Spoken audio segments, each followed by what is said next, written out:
They bury family secrets under silk and stone. But ledgers remember what graves try to forget. In the Grayson house, numbers were never the only currency.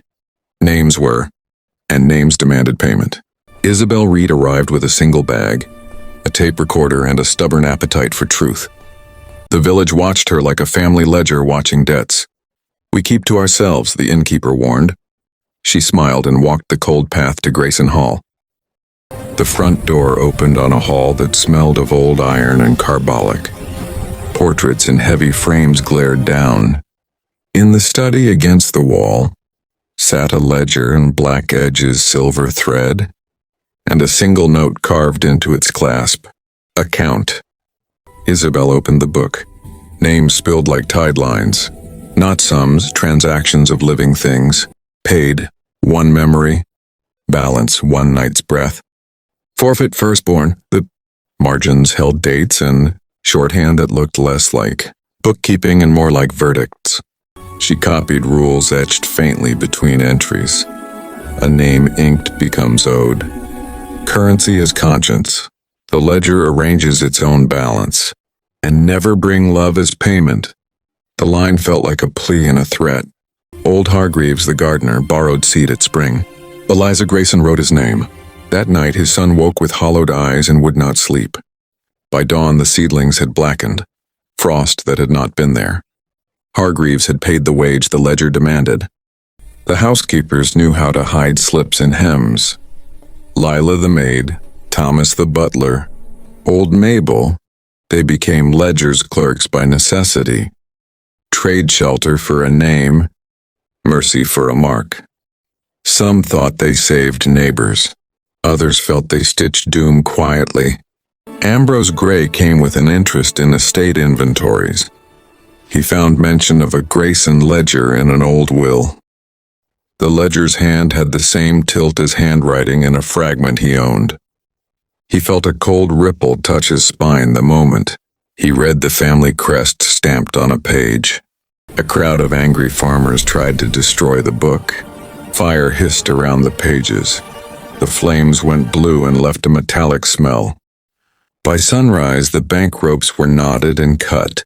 Footprints ended at water. The ledger had fed and moved on. Small things vanished first. A child's giggle, a seamstress's memory of a mother, a blacksmith's name for his first love. People spoke less and watched more. The town's laughter thinned like the last pages of a ledger before the final tally. Under a floorboard, Isabel found a rusted key and a scrap reading. Below, we kept account of line and oath. Her hand shook. The key was cold and heavy. She went to the basement and found a spiral stair swallowing the light. She unlocked the door. Cold air and the scent of old earth breathed upward. Candles guttered as she descended.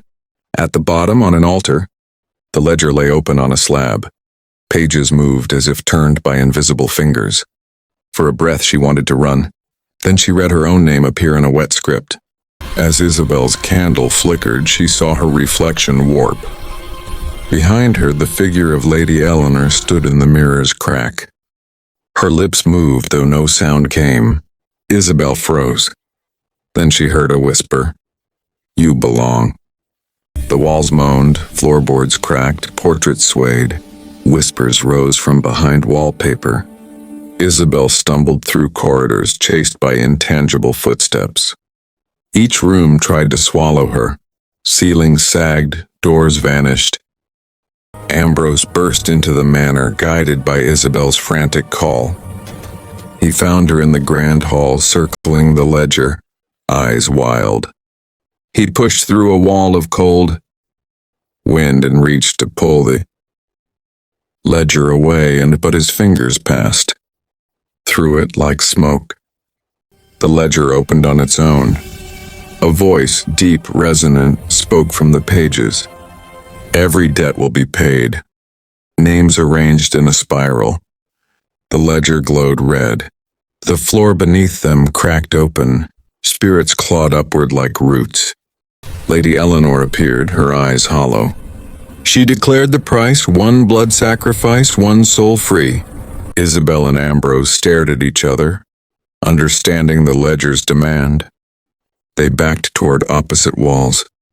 The ledger pulsed in the air between them. Isabel raised a dagger. She chose to bleed, to offer her own blood, hoping to free all bound souls. She warned Ambrose, "Stand back." The blade glinted. Her palm parted, crimson droplet fell.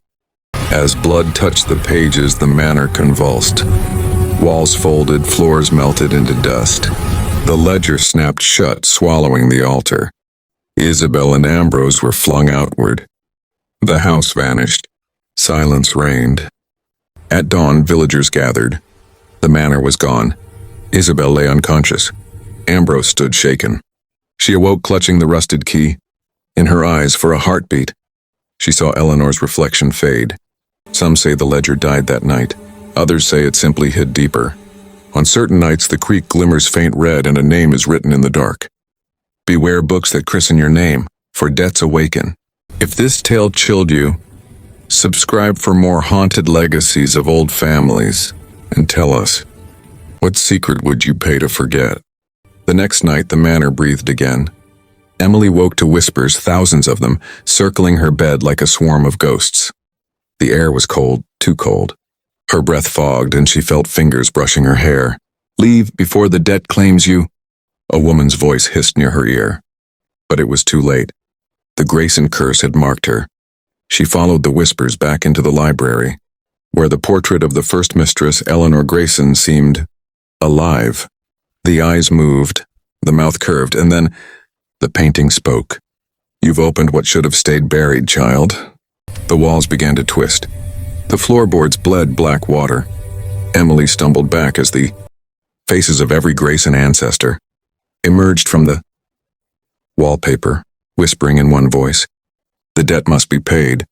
On the table, the ledger of Grayson souls burst open, names glowing red, fading one by one. Then she saw her own name appear, Emily Carter. She screamed, tearing at the pages, but the ink spread like veins across her hands. She ran through corridors that kept changing, every door leading back to the same hallway. The manor was alive now, feeding. Mirrors cracked as she passed. Shadows reached out, dragging at her dress. She tripped, landing before an old mirror taller than the ceiling itself. In its reflection, she didn't see herself. She saw Eleanor Grayson smiling. "We don't die, Emily. We just take new faces." The mirror rippled. Hands reached out, hundreds of pale fingers, pulling Emily into the glass. Her scream faded, leaving only silence. The next morning, the Grayson estate agent found the manor perfectly still. But on the wall of the study, a new portrait had appeared. A woman with Emily's face.